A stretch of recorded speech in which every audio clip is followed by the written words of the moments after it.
El tema de hoy son los enunciados y las oraciones. El enunciado es una palabra o conjunto de palabras con un mensaje concreto. Existen dos tipos de enunciados. Por un lado están las frases que se caracterizan por no tener verbo, como por ejemplo muy bien, y por otro lado están las oraciones que sí que tienen verbo, como por ejemplo estamos en casa. Ambos tipos comparten una serie de características. Siempre expresan un pensamiento completo. Además, su entonación permite diferenciar las distintas clases de enunciados. Y su final se marca por una pausa. En la escritura esta pausa se puede representar con una coma o con un punto. Las clases de enunciados se pueden distinguir según la intención del hablante. Son las siguientes. Para empezar están los enunciativos, que dan información y pueden ser tanto afirmativos como negativos. En el ejemplo vemos uno afirmativo. Son los más comunes en una conversación. Los interrogativos, por otra parte, sirven para hacer preguntas y se escriben entre signos de interrogación.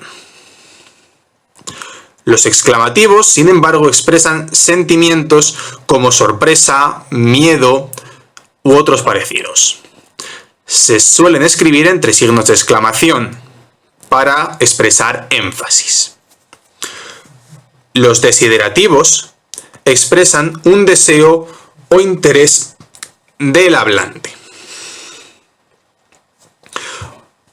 Por último están dos más. Los imperativos se usan para dar órdenes o consejos del hablante a los que están escuchando. Y los dubitativos expresan las dudas que tiene el hablante. Ahora veremos la oración. La oración es un enunciado que está formado por dos elementos, los cuales veremos más completos a continuación. El sujeto y el predicado. En el ejemplo podemos ver que en la oración los alumnos volvieron a casa, los alumnos es el sujeto y volvieron a casa el predicado. Ahora veremos el sujeto de la oración. El sujeto de la oración tiene que ser un nombre o un equivalente. Eso quiere decir que solo puede ser un sintagma nominal, un sustantivo o un pronombre. Estos dos últimos funcionan, aun cuando van solos, como un sintagma nominal. Además, el sujeto de la oración tiene que concordar con el verbo del predicado. Para localizar el sujeto hay que fijarse en dos aspectos. Lo primero es lo que hemos comentado y es que el sujeto siempre concuerda con el verbo en número y persona. Por lo tanto, si cambiáramos el verbo de número y persona, el sujeto tendría que cambiar también. Y además, el sujeto no puede nunca llevar una preposición delante. En algunas ocasiones podemos encontrar una oración sin que el sujeto aparezca de forma clara o directamente no aparecer. Cuando este sujeto no aparece, se le llama omitido o elíptico y se sobreentiende, es decir, asumimos cuál es el sujeto de la oración aunque no esté escrito. En el ejemplo que tenemos, vimos el coche, asumimos que nosotros fuimos los que vimos el coche. Ahora veremos unos ejemplos. En el primero, el perro ladra mucho por la noche. Para comprobar que el perro es el sujeto, podríamos cambiar el verbo. El verbo siendo ladra, podríamos decir ladran, es decir, pasarlo a plural, y tendríamos que decir los perros ladran mucho por la noche. Como podemos ver, el resto de la oración no cambia, solamente cambia el verbo ladra y el sujeto, el perro. Más ejemplos, como por ejemplo, mi abuela hace magdalenas de noche, si en vez de mi abuela decimos yo hago magdalenas, podemos ver que el verbo hace se cambia de persona, de tercera a primera. El siguiente ejemplo también está en tercera persona y es Daniel persigue a las palomas en el parque. Podemos hacer lo mismo. Si dijéramos ellos, o vosotros, mejor, vosotros perseguís a las palomas en el parque. En este caso hemos cambiado de tercera a segunda persona y de singular al plural. Por último, tenemos un ejemplo con un sujeto omitido. En este caso es voy al colegio todas las mañanas. El sujeto que no estamos escribiendo de forma explícita soy yo. Bien, ahora veremos el predicado de la oración. La función del predicado la realizan un verbo y sus complementos. El verbo es el núcleo del predicado, siempre. En algunos casos incluso puede ser el único componente del predicado. Hay dos clases de predicado. El primero es el verbal y su núcleo es un verbo no copulativo. Y el otro tipo de predicado es el nominal y, en efecto, su núcleo es un verbo copulativo. Hay tres verbos copulativos que son ser, estar y parecer. Es decir, que cada vez que aparezca ser, estar o parecer, se tratará de un predicado nominal. Y en cualquier otro caso, será un predicado verbal. Bien, los complementos del verbo son los sintagmas que se encuentran dentro de un sintagma verbal y complementan al verbo. Todas las palabras que no son el verbo dentro del predicado funcionan como complementos del verbo. En el ejemplo tenemos una oración con un sujeto omitido y es vieron una persona en el parque. Si el sujeto omitido es ellos, podemos ver que vieron es el verbo, una persona es un complemento, llamado complemento directo, y en el parque es un complemento llamado complemento circunstancial del lugar. Ambos complementos los vamos a ver a continuación. Existen muchos tipos de complementos, como los que hemos visto antes, pero solamente vamos a comentar los más comunes y los más básicos. Son el complemento directo, en el caso podemos ver compró una casa, más adelante lo explicaremos, como los demás. El complemento indirecto lo usas a Isabel y el complemento circunstancial. Le fuimos a la playa. También está el atributo, es alto. El complemento directo. El complemento directo es la persona o cosa que recibe la acción del verbo. Solo puede ser un sintagma nominal o en algunos casos un sintagma preposicional con la preposición a. En este caso, siempre se refiere a una persona u otro ser animado. En la imagen podemos ver una persona entregando un paquete a otra. La oración se podría hacer de la siguiente forma. Yo le entregué un paquete a Luis. Y en la imagen vemos que se está señalando el paquete. El paquete sería el complemento directo, porque el paquete es el que está recibiendo la acción de dar. Se está dando el paquete. No debe confundirse con el sujeto, que es quien realiza la acción. En el caso anterior, yo soy el que realiza la acción. Y además el complemento directo se puede identificar porque se puede sustituir por los siguientes pronombres, que son lo, la, los y las. Evidentemente, según el género y número del núcleo del complemento directo. En el caso del paquete, es sustantivo masculino gramatical. Por lo tanto, sería lo. Se lo di. Lo di, el paquete. Ahora veremos ejemplos. Primero, Juana pinta un cuadro. El complemento directo es un cuadro y podemos ver que si lo sustituimos por lo, Juana lo pinta. El siguiente es uno con un sintagma preposicional con a, y es saludó a su vecino. Bueno, ahí pone los, pero sería otra vez lo saludó en la plaza. Tu tío compró patatas. En este caso, patatas es gramaticalmente femenino, por lo tanto es tu tío las compró, y es plural. Y él saluda a María. Lo mismo, es un sintagma preposicional con a. Él la saluda. En ambos casos, con el sintagma preposicional con a, podemos ver que los sintagmas nominales, sustantivos próximos a los que se refiere, vecino y María, son, en efecto, personas. Bien, ahora veremos el complemento indirecto, el cual indica quién es el destinatario de la acción del verbo. Solo puede ser un sintagma preposicional con la preposición a. En ocasiones puede ser un sintagma nominal formado por un único pronombre, le o les. Por lo tanto, el complemento indirecto puede sustituirse por los pronombres le o les, para diferenciarlo del complemento directo, que no se sustituye por le o les. En la imagen volveremos a usar la misma imagen de antes y por lo tanto el mismo ejemplo. Yo le doy un paquete a Luis. Yo doy un paquete a Luis. Yo lo doy, o yo le doy un paquete. Le sería en este caso Luis.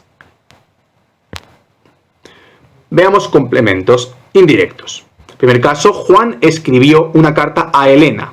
Juan le escribió una carta. En este caso, además, está marcado le. Una carta sería el complemento directo, porque es lo que se ha escrito. Y Elena es la que recibe la carta. A Luis le encanta la playa.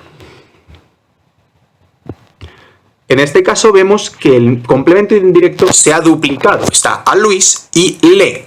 Esto ocurre en algunas situaciones. Los dos ejemplos siguientes son muy parecidos. Dio un puñetazo a Pedro. Le dio un puñetazo. Lo mismo. Un puñetazo sería complemento directo. Y dio un puñetazo a la mesa. Podemos diferenciarlo en este caso del complemento directo, ya que la mesa no es un sujeto animado.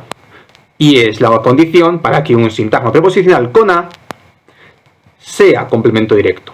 Además de poder sustituirse por lo, las. En el caso de Pedro, aunque sea un sujeto animado, no se puede sustituir por lo o la. Seguimos con el complemento circunstancial. Complemento circunstancial expresa, como su propio nombre indica, las circunstancias en las que se realiza la acción del verbo. Al contrario de los anteriores, si se suprime, la oración sigue teniendo sentido, aunque hayamos perdido información. Pueden ser tres tipos de sintagma: un sintagma adverbial, un sintagma nominal o un sintagma preposicional. Además, en muchos casos se puede sustituir por un adverbio. Aquí tenemos los tipos de complemento circunstancial. Como podemos ver, son bastantes. El primero es el complemento circunstancial de lugar. Me fui a la playa. A la playa es el complemento circunstancial de lugar. Responde, por decirlo de alguna forma, a la pregunta ¿dónde? ¿Dónde ocurrió la acción? O, en este caso, irse es ¿dónde fuiste? Allí. Se puede sustituir por allí. El siguiente es el complemento circunstancial de tiempo. Vendré mañana. Responde a ¿cuándo vendrás? Y se puede sustituir por entonces. El siguiente es el complemento circunstancial de modo. Lo hizo con desgana. Se puede preguntar ¿cómo lo hizo? Y se podría sustituir por así. Lo hizo así. El siguiente es el complemento circunstancial de cantidad. Estudias mucho. ¿Cuánto estudias? Sería la pregunta. Y mucho, en este caso, sería el adverbio que puede sustituir a un complemento circunstancial de cantidad. En este caso nos coincide con el ejemplo, pero si dijéramos estudia 3 horas, podría ser estudias mucho. El siguiente es el complemento circunstancial de instrumento. Es menos común que los anteriores y no se puede sustituir por un adverbio, pero se puede sustituir por con eso. Abrió con su llave, abrió con eso. La pregunta sería ¿con qué abrió? El siguiente es muy parecido en cuanto a forma de reconocerlo. Hizo la tarta con queso, el complemento circunstancial de materia, que no lo hemos dicho. Se puede sustituir igual con eso y se pregunta ¿con qué? Es muy similar, pero como se puede observar, la diferencia es en el material del que está hecho el elemento al que refiere, y el de instrumento es el objeto que se ha utilizado o el medio que se ha utilizado para realizar la acción. El siguiente es el complemento circunstancial de compañía. Responde a con quién y se sustituye por con él o con ella, según el sustantivo que encontremos. En este caso viene con Pedro, sería con él, porque Pedro es masculino. Si fuera Susana, vendría con ella, viene con ella. Siguiente es el complemento circunstancial de causa. Responde la pregunta ¿por qué? Me cayó simpático por su buen humor. Y se puede sustituir con por eso. Me cayó simpático por eso, por ese motivo. Y por último tenemos el complemento circunstancial de finalidad. Este cuchillo lo compró para el pescado. Respondería a la pregunta ¿para qué? ¿Para qué lo compró? Y se puede sustituir con para eso. Aquí vemos varios ejemplos de complementos circunstanciales. Ha llovido mucho cantidad esta tarde de tiempo. Guardó el regalo en el cajón del lugar. Recela de su amigo por su comportamiento. En este caso es de causa. A las 5 de tiempo vendrá tu hermana con Silvia, de compañía. Por último, vamos a ver el atributo. El atributo expresa una cualidad o un estado del sujeto y únicamente aparece en los predicados nominales, es decir, en los predicados cuyo núcleo verbal, el verbo que aparece, sea ser, estar o parecer. Este atributo, este complemento, concuerda además con el verbo en número, ya que no puede concordar en persona, y con el sujeto en número, género y persona.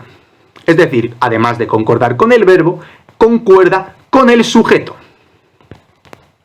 Siempre se puede sustituir por el pronombre lo, independientemente del género del sujeto o del número. Los sintagmas que desempeñan esta función suelen ser sintagmas nominales o adjetivales, pero también puede haber sintagmas preposicionales o adverbiales realizando esta función. Ahora veremos unos ejemplos. Luis es el arquitecto. En este caso vemos el verbo es decir, del verbo ser. El arquitecto es un sintagma nominal, pero lo podemos sustituir con lo. Y no nos importaría si fuera, por ejemplo, en vez de Luis, Ana. Ana es la arquitecta. Ana lo es. No cambiaría. El siguiente es ellos están tristes. Vemos que en este caso es tristes, que es un adjetivo. Y a pesar de estar en plural, el pronombre sigue siendo lo. Ellos lo están.